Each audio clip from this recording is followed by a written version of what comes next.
Noong taong 1854, isang malubhang sakit ang dumapo sa mga mamamayan ng Soho District at ito ay tinawag na cholera.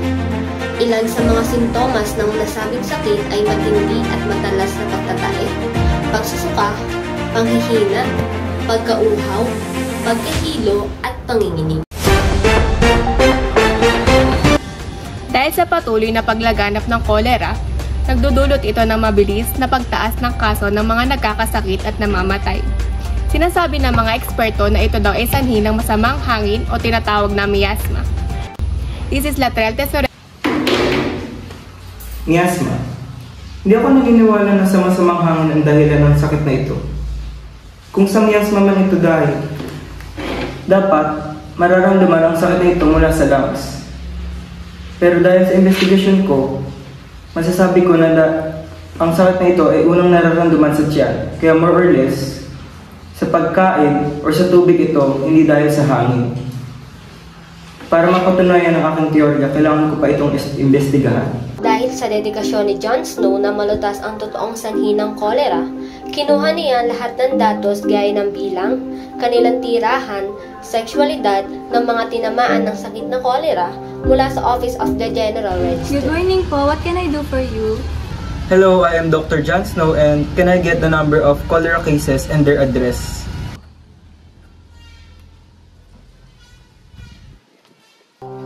John Snow is dedicated to find the connection of all these cases, so he began to craft his map, plotting the deaths one by one. At habang napupuno ang mapa ng mga deaths, nagsimula ng lumutang ang pattern na nagtuturo na nagsimula ang epidemic sa Broad Street at patuloy na lumaganap sa iba pang lugar. It makes sense now. Ang mga taong nakatira malapit sa water pump, ang mga kalimitang namamatay at nagkakaroon ng sakit. But I need more evidence. Nagsimula si John Snow na mag-plot ng mga water pumps sa mapa. Dito, hinati niya ang mapa according to the proximity to the water pumps. Any deaths na malapit sa isang water pump ay grupo. In this way, you can see where the most deaths occurred and you can tell if there was a contaminated well.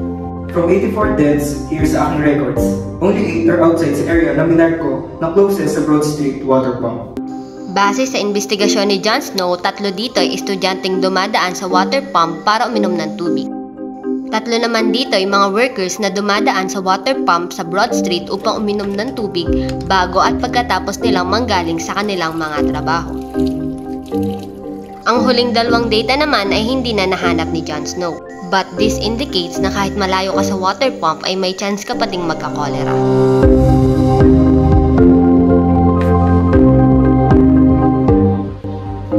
Weird, na walang any deaths here sa Poland Street kahit malapit lang sila sa Broad Street water pump. Kaya naman nagdesisyon si John Snow na pumunta sa workhouse upang tanungin ang workhouse director ukol dito.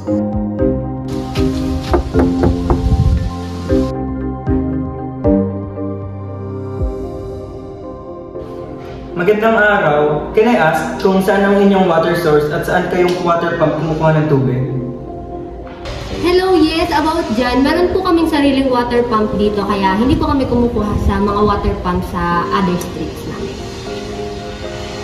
Sunod na pinuntahan ni John Snow ang brewery dahil katulad sa workhouse, wala din kahit anong cases dito kahit malapit lang sila sa Broad Street water pump. Magandang umaga po. Can I ask po kung saan po kayo kumukuha ng water source at saan pong water pump kayo kumukuha ng tubig? Ay, pasensya ka na, sir. Hindi kasi kami uminom ng tubig eh. Alak lang kasi nilalaklak namin.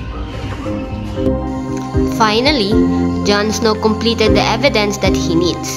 The next step is to convince the health boards to remove the handles of the water pumps to avoid the spreading of the disease.